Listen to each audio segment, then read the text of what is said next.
दोस्तों ये है काठमांडू, जो न सिर्फ नेपाल की राजधानी है बल्कि हिमालय की गोद में बसा एक ऐसा ऐतिहासिक शहर है जहां धर्म, संस्कृति, प्रकृति और आधुनिकता का अनोखा संगम देखने को मिलता है। काठमांडू सिर्फ एक शहर नहीं बल्कि नेपाल की राजनीतिक, आर्थिक, धार्मिक और सांस्कृतिक आत्मा है। ये शहर पहाड़ों से घिरी हुई एक ऐसी घाटी है जिसे काठमांडू घाटी के नाम से जाना जाता है। नेपाल की संसद, राष्ट्रपति भवन, सुप्रीम कोर्ट से लेकर देश की बड़ी यूनिवर्सिटीज और कॉर्पोरेट ऑफिस सब कुछ इसी शहर में मौजूद है। आज के इस वीडियो में आपको बताएंगे काठमांडू की पूरी कहानी, इसका इतिहास, भौगोलिक स्थिति, आबादी, प्रशासन, अर्थव्यवस्था और इस शहर की कनेक्टिविटी के बारे में। काठमांडू शहर का इतिहास बहुत ही पुराना है। ऐसा माना जाता है कि इस घाटी में इंसानी बसावट लगभग 2000 साल पहले शुरू हो गई थी। यहाँ कई पुरातात्विक खुदाइयों में लिचावी और मल्ल राजवंशों के प्रमाण मिले हैं, जो 3वीं से 18वीं सदी तक इस क्षेत्र में शासन कर गया है। कहते हैं कि काठमांडू पहले एक विशाल झील थी, जिसे मंजूश्री नाम के एक संत ने अपने खड्ग से काटकर खाली किया और तब जाकर ये घाटी बसी। शहर का नाम काष्ठमंडप नामक एक लकड़ी के मंदिर से पड़ा, जो आज भी काठमांडू दुर्गा क्षेत्र में मौजूद है। 18वीं शताब्दी में पृथ्वी नारायण शाह ने नेपाल को एकजुट किया और काठमांडू को देश की राजधानी घोषित किया।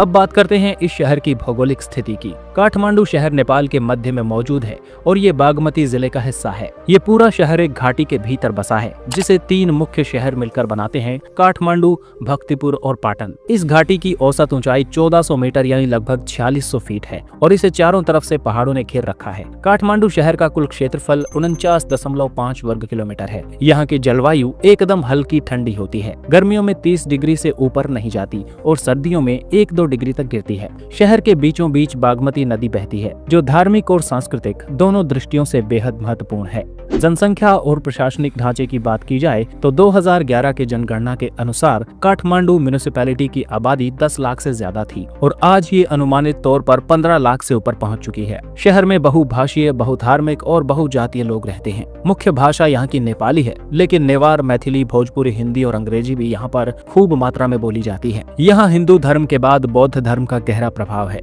और मुस्लिम व ईसाई समुदाय भी बड़ी संख्या में रहते हैं। प्रशासनिक रूप से ये शहर काठमांडू महानगर पालिका द्वारा चलाया जाता है, जिसे 32 वार्डों में बांटा गया है। यहाँ नेपाल का राष्ट्रपति भवन यानी शीतल निवास, प्रधानमंत्री कार्यालय यानी सिंह दरबार और संघीय संसद भवन मौजूद हैं। काठमांडू नेपाल की आर्थिक रीढ़ है। यहाँ देश की अधिकांश बड़ी कंपनियों के हेड ऑफिस, बैंक, बीमा कंपनियां और स्टार्टअप्स मौजूद हैं। यहाँ की जीडीपी में टूरिज्म सेक्टर, एजुकेशन और ट्रेड का सबसे ज्यादा योगदान है। नेपाल की कुल जीडीपी का लगभग 40% हिस्सा सिर्फ काठमांडू वैली से आता है। हर साल लाखों विदेशी सैलानी काठमांडू आते हैं, जिससे देश को अरबों रुपए की विदेशी मुद्रा प्राप्त होती है। शहर के लोकल उद्योगों में हस्तशिल्प, थंगा पेंटिंग, पूजा सामग्री और नेपाल की हर्बल दवाएं प्रमुख हैं। अब बात करते हैं काठमांडू के इंफ्रास्ट्रक्चर और ट्रांसपोर्ट सिस्टम की। शहर में सड़क नेटवर्क का विस्तार तो हुआ, लेकिन ट्रैफिक एक बड़ी चुनौती है। त्रिभुवन अंतर्राष्ट्रीय हवाई अड्डा यानी TIA शहर के केंद्र से सिर्फ 6 किलोमीटर दूर है, जो नेपाल का सबसे व्यस्त एयरपोर्ट है। यहाँ से भारत, चीन, दुबई, मलेशिया और सिंगापुर के लिए डायरेक्ट फ्लाइट्स उपलब्ध हैं। शहर के भीतर पब्लिक ट्रांसपोर्ट में बस, टेम्पो और प्राइवेट कैब्स का खूब इस्तेमाल होता है। हाल के वर्षों में इलेक्ट्रिक वाहनों को भी बढ़ावा दिया गया है। नेपाल सरकार काठमांडू मेट्रो रेल प्रोजेक्ट पर भी विचार कर रही है। काठमांडू को सांस्कृतिक राजधानी कहा जाए तो गलत नहीं होगा। यहाँ हर कोने में मंदिर, स्तूप और मठ दिखाई देते हैं। यहाँ के प्रमुख मंदिरों में पशुपतिनाथ मंदिर, जो हिंदुओं के लिए सबसे बड़ा पवित्र मंदिरों में से एक है, स्वयंभूनाथ मंकी टेम्पल बौद्ध और हिंदू दोनों के लिए पूजनीय है। इसके अलावा बौद्धनाथ स्तूप, जो यूनेस्को वर्ल्ड हेरिटेज साइट का हिस्सा है, और दरबार स्क्वायर, जहाँ राजा महाराजा रहा करते थे, थमेल ट्रेवलर्स के लिए शॉपिंग, फूड और मस्ती का केंद्र है।